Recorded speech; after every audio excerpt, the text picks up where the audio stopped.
एक शख्स ने बीवी को तलाक दे के दूसरी शादी की। उसका बेटा था 10 साल का।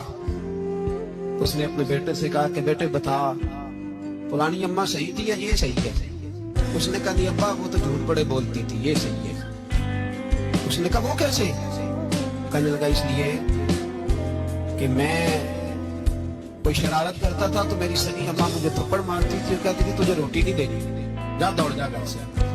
तो मैं दौड़ जाता था तो झूठ बोलती थी नहीं देनी, फिर आधे घंटे के बाद मुझे ढूंढने लग जाती, ढूंढ के लाती थी, फिर मेरी मिन्नत करती थी, फिर मुझे कहती थी ना मुझे सताया कर, फिर मेरा माथा चूमती, फिर मेरी मर्जी का खाना बना के देती, फिर मेरे मुंह में लुकमे डालती। झूठी थी, पहले कहती है नहीं देनी, फिर पीछे भागती है। ये सच्ची है, मैं शरारत करता हूँ तो थप्पड़ मार के निकालती है, फिर मैं मिन्नतें करता हूँ पर रोटी नहीं देती, पैर पकड़ता हूँ नहीं देती। सच